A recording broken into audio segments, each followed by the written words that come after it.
ये है talks news network और आप देख रहे हैं पॉलिटॉक्स, राजनीति का कच्चा चिट्ठा। मंच पर उपस्थित श्रीमान गुप्ता जी, जेठा साहब, श्रीमान राजेश्वर सिंह जी, इस सभागार में मौजूद राजस्थान मंत्रिपरिषद के सभी सम्मानित सदस्यगण, विधायक महोदय, कार्यक्रम में उपस्थित पंचायती राज के जिला प्रमुख, प्रधान, सरपंच, सभी जनप्रतिनिधि, अतिथिगण, साथियों, आप सबका मैं सबसे पहले बहुत बहुत धन्यवाद करना चाहता हूं, बहुत शुक्रिया करना चाहता हूं कि प्रदेश के अलग अलग कोनों से आप लोग आए हो और इस कार्यक्रम को सफल बनाने में आपने योगदान दिया। उसके लिए आप सबका बहुत बहुत धन्यवाद, बहुत बहुत आभार। आज धारीवाल जी पूरे मूड में थे, आपने इनका भाषण सुना और मैं सोच रहा था कि धारीवाल साहब इसी जो आज उन्होंने भाषण दिया, जिस शैली में अपनी बात को रखा, थोड़ा इतना ही जोर अपन 1-1.5 साल पहले लगाते तो हाड़ौती में 5-7 सीटें अपन और जीत के निकाल के लाते वहाँ से। लेकिन जो बात उन्होंने बोली उसको ध्यान से हमें समझना भी चाहिए और उसका राजनीतिक क्या असर पड़ा है और क्या पड़ेगा उस पर बहुत गहर चिंतन करना चाहिए। आज इस कार्यक्रम में सब लोगों ने अपनी बातें बोली, प्रोफेसर सतीश कुमार साहब ने, डॉक्टर पांड्या ने, और उसके बाद हमारी प्रधान महोदया ने भाषण दिया। आप सब लोग सुबह से बैठे हो, समय कम था, आप लोग तालियां बजा रहे थे, हम समझ रहे थे आप तालियां क्यों बजा रहे हो, और ख़ासकर हमारे भरतपुर के इलाके के लोग आए मेरे ख्याल यहाँ पर, आप जयकारे न गा रहे थे। लेकिन आप कल्पना करो, जिस महिला सशक्तिकरण की बात हम करते हैं उसको इस राज्य स्तरीय कार्यक्रम में बोलने का मौका दिया है। हो सकता है कि भाषण इतना लचीला ना हो, आपको मोहित ना कर सके, लेकिन कोई महिला प्रतिनिधि मंच पे खड़े होकर आपसे भाषण कर रही है, मुझे लगता है कि आप लोगों को मन से तालियां बजानी चाहिए थी।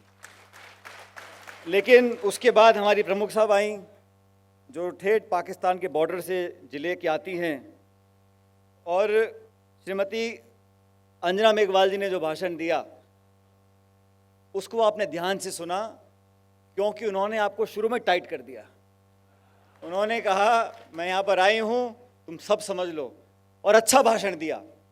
इतना अच्छा भाषण दिया कि मैं सोचता हूँ कि रूपाराम जी को सोचना पड़ेगा 2 बार कि अभी तो आपने प्रमुख बनाया है, आने वाले समय में न जाने क्या हो जाए।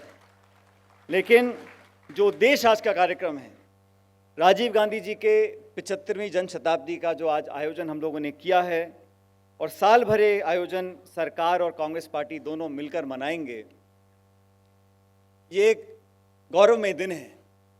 आज राजीव गांधी जी इस देश में, हमारे बीच में, दुनिया में नहीं है, और ये बात भी सच है कि उनके स्वर्गवास को आज 28 साल से ज़्यादा हो गए। 70% इस देश की जनसंख्या जो है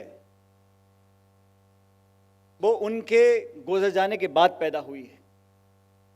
लेकिन उन्होंने राजनीति में, हमारी कांग्रेस पार्टी में, देश में, प्रशासन में, भारत की सरकार में जो काम किए, जो वो करना चाहते थे, जिस दिशा में उन्होंने देश को मोड़ा, सोच में परिवर्तन लेकर जो आए, और मैं ये अतिशयोक्ति नहीं मानता हूं साथियों, भारतवर्ष में एक ऐसी पीढ़ी थी जो राजनीति में आने के लिए प्रेरित राजीव गांधी से हुआ करती थी।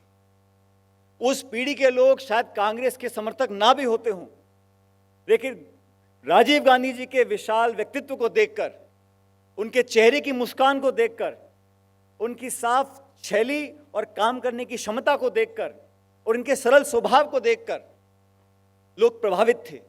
उनके विरोधी भी बोलते थे कि आज राजीव गांधी प्रधानमंत्री बने, दुनिया हमको देखती है, आज इस राष्ट्र का नाम रोशन किया, दुनिया में किसी मंच पर जाकर बोलते थे तो लोग सुनते थे, क्योंकि एक नयापन था, एक नई सोच थी, एक ऊर्जा थी, एक कौशल था, और राजीव गांधी जी ने राजनीति को एक नई पहचान दी थी। राजीव गांधी जी ने बहुत से काम किए, उसका उल्लेख पूर्व वक्ताओं ने किया, विस्तार से किया। संविधान में संशोधन लेकर आए, महिला सशक्तिकरण की बात करी, गांव पंचायतों को ताकत देने की बात उन्होंने करी। और मैं मानता हूं जो क्रांति वो लेकर आए थे, उसका अनुभव, उसका लाभ हम लोग आज ले रहे हैं। 80 के दशक में फोन मिलाने से पहले सोचना पड़ता था, और मुझे याद है कि शाम के टाइम, रात के वक्त जो फोन कॉल थी, ट्रंक कॉल थी, उसके दाम आधी हुआ करते थे। तो रात को ट्रंक कॉल बुक होती थी, जरूरी बात करनी है तो लाइटनिंग कॉल किया करते थे, मिले ना मिले। और फोन पर भी अगर आवाज आती भी थी तो लोग जोर जोर से चिल्ला के फोन पे बोला करते थे। और ये बहुत 100-50 साल पुरानी बात नहीं है, 25-30 साल पहले हालात ये थे देश में। ये सब स्थापना जो राजीव गांधी जी ने करी, C.डॉट की स्थापना करी, ताकि जो रिसर्च और डेवलपमेंट है वो देश के अंदर हो। National highway authority of India, ये राजीव जी के कार्यकाल में बनी थी। देश को प्रगति के रास्ते पर ले जाने की जो सोच उनकी थी, उसी के कायल हम सब लोग आज हैं। समय के साथ बहुत बदलाव आए हैं और बदलाव आने भी चाहिए, लेकिन जिन लोगों ने इस बदलाव की शुरुआत करी, जिन लोगों ने साहस दिखाया, एक नए रास्ते पर चलने का उन्होंने जो कदम उठाया था, उसी रास्ते का अनुसरण हम लोग आज कर रहे हैं। आज पंचायती राज एक ऐसी संस्था बन चुकी है जिसको हम अपना अधिकार मानते हैं, और है भी हमारा अधिकार। लेकिन इसको आज हमारा कर्तव्य है, आज हमारी जिम्मेदारी है कि इस संस्था को और गहरा और व्यापक और मजबूत कैसे बनाया जाए। पंचायती राज के अलग अलग मायने, अलग अलग राज्यों में अलग अलग काम करने के तरीके हैं, लेकिन अंततः उद्देश्य है कि गांव ढाणी में बैठा व्यक्ति अपने जीवन का, अपने विकास का, अपने आर्थिक भविष्य का निर्माण खुद कर सकता है। निर्णय लेने की ताकत उसकी कलम में दी है।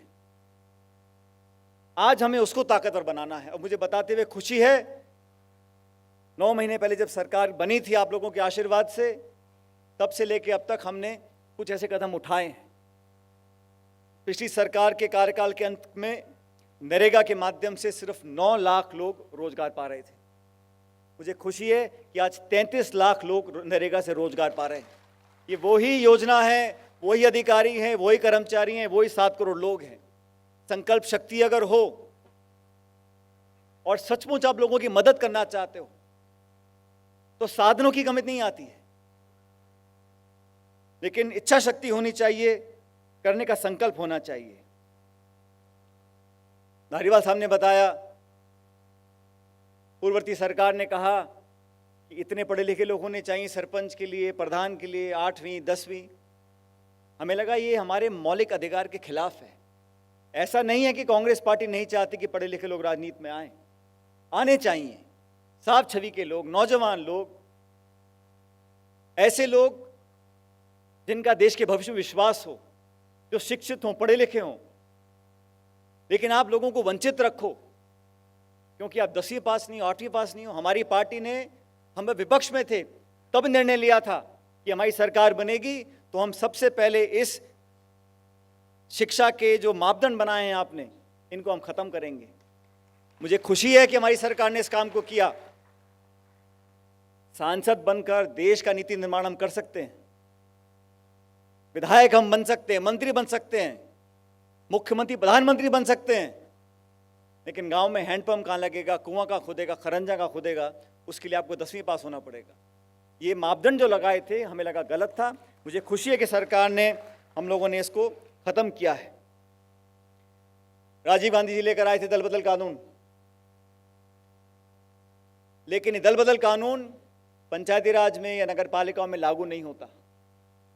और ये बात भी सच है कि चुनाव जीतने के बाद दबाव आता था, खरीद फरोख्त होती थी, पैसे का दुरुपयोग होता था।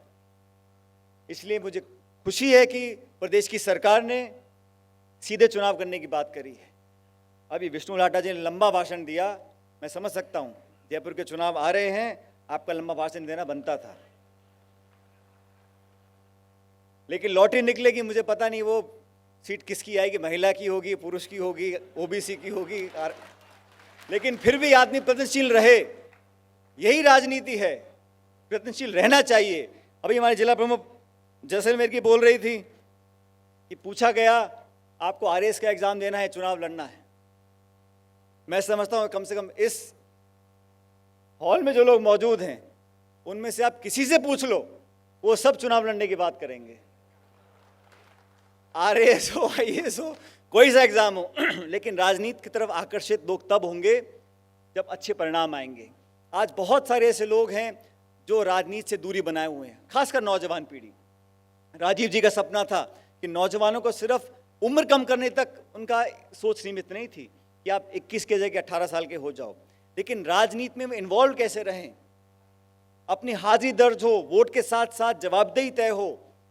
हमारा वार्डपन से लेके एमपी तक जो लोग जनता के बीच चुनकर जाते हैं, उनकी जवाबदेही तय करने के लिए हम लोगों को, नौजवानों को आकर्षित करना पड़ेगा राजनीति के प्रति। हर व्यक्ति नेता ना बने, लेकिन देश की राजनीति में वो अपनी भूमिका निभाए। ये काम राजीव जी ने किया था और युवाओं को बहुत बड़ी प्रेरणा उन्होंने दी थी। पूरे साल भर तक हम अलग अलग आयोजन करेंगे, कार्यक्रम करेंगे, लेकिन जैसा मैंने शुरू में कहा साथियों, ऐसे बहुत से, अधिकांश लोग ऐसे हैं जिन्होंने राजीव जी को देखा नहीं, जिनको जानकारी सीमित है उनके बारे में। इसलिए हमें ना सिर्फ उनका, उनके व्यक्तित्व का, उनकी कार्यप्रणाली का, लेकिन उनके माध्यम से किए गए जो काम हैं वो जनता तक ले जाने चाहिए, ताकि नौजवानों के अंदर वो प्रेरणा जगती रहे। और जब तक नौजवान अपने कंधों पर इस देश के भविष्य का भार नहीं संभालेंगे, जब तक राजस्थान और देश भर के नौजवान को नहीं लगेगा कि आने वाले भविष्य का वो हिस्सा हैं, वो दूरी जो है राजनेताओं में, जनता में, जब तक वो कम नहीं होगी, तब तक सही मानने में लोकतंत्र मजबूत नहीं हो पाएगा। इस देश में लोकतंत्र मजबूत है, हमारा संविधान सर्वप्रिय है, लेकिन जो लोग संविधान पर प्रहार कर रहे हैं, जो लोग संविधान के प्रावधानों का उल्लंघन कर राजनीति कर रहे हैं, उन लोगों से हमको सचेत रहना पड़ेगा। आने वाला समय आप लोगों का है, आने वाला समय राजस्थान की जनता का है। जिन 7 करोड़ लोगों ने आशीर्वाद देकर हम लोगों को इस लायक बनाया कि हम आपके लिए काम कर सकें, उन लोगों की आकांक्षाओं पर हमें पूरा खरा उतरना पड़ेगा। ये आसान काम नहीं है, बहुत सी उम्मीद लोगों की है, आपकी भी है, जनता की भी है, लेकिन मैं समझता हूँ हमारी पार्टी के नेताओं ने जो रास्ता हमको दिखाया है वो लोगों के प्रति समर्पित रहने का दिखाया है। इसलिए आज राजीव जी का जो जन्म दिवस है उसको एक उत्सव के रूप में हमको मनाना चाहिए। और आप लोग जब अपने अपने घरों में जाओ तो अगले 12 महीने तक, चाहे वृक्षारोपण हो, चाहे सफाई का काम हो, चाहे महिला सशक्तिकरण का काम हो, चाहे जो पिछड़े वर्ग के लोग हैं, हमारे आदिवासी भाई बहनें, महिला हैं, जो समाज से पिछड़ गए हैं, उनको मुख्य धारा में कैसे जोड़ा जाए। अंततः जो भी सरकार की नीति है, कोई भी कार्यक्रम है, वो लाभान्वित तक कैसे पहुंच सकता है, लाभार्थी को मदद देने के लिए सारा नीति निर्माण होता है। हम और आप कामयाब तब होंगे जब सारी स्कीम्स को, प्रोग्राम्स को, योजनाओं को अंतिम छोर तक पहुंचाएं और जो काम शुरू किया है उसको ख़त्म करने का काम हम करेंगे। तभी हमें लगता है कि हम लोगों की एक्सपेक्टेशंस को मीट कर पाएंगे। साथियों, मैं इस मौके पर आप लोगों से उम्मीद करता हूं कि हम सब लोग जो सरकार के हिस्सा हैं, हम आप लोगों के सहयोग से यहाँ पहुँचे हैं। जब भी आप लोगों को कुछ बताना हो, सुझाव देनी हो, अपनी बात रखनी हो, या आपको लगता हो कि इस पॉलिसी में कुछ बेहतर कर सकते हैं। उदाहरण के तौर पर 1 महीने पहले मैं कार्यक्रम में गया, वहाँ पर सुझाव आया कि नरेगा में जो लोग काम करते हैं और गांव और देहात में जो दिव्यांग हैं या जो बुजुर्ग हैं, वो लेबर का काम नहीं कर पाते, तो हमारे विभाग के माध्यम से हम अतिरिक्त नियम बनाएंगे दिव्यांगों के लिए और वृद्ध आयु के लोगों के लिए कि आप अगर हार्ड लेबर ना करें तो कुछ और काम करें, ताकि आप भी नरेगा की योजना में संयोजित हो सकते हैं। इसी प्रकार से संवाद होता रहे, विचारों का आदान प्रदान होता रहे, तो हमें लगता है कि देश और प्रदेश के लिए बहुत बेहतर संकेत होंगे। मैं इस मौके पर पुनः आप सब लोगों का धन्यवाद करता हूं और राजीव जी को याद करते हुए, जैसा मैंने कहा, राजीव गांधी जी इस देश की पूरी एक पीढ़ी के लिए एक आइकॉन रहे हैं। उन्होंने अपनी राजनीति से एक अमिट छाप इस देश के दिलो दिमाग पर लोगों की छोड़ी है। आज उनको स्मरण करते हैं, उनको याद करते हैं और उनके बताए हुए रास्ते पर हम चलेंगे, ऐसा मैं उम्मीद करता हूं। बहुत बहुत धन्यवाद। जय हिंद। ये है टॉक्स न्यूज नेटवर्क और आप देख रहे हैं पॉलिटॉक्स, राजनीति का कच्चा चिट्ठा।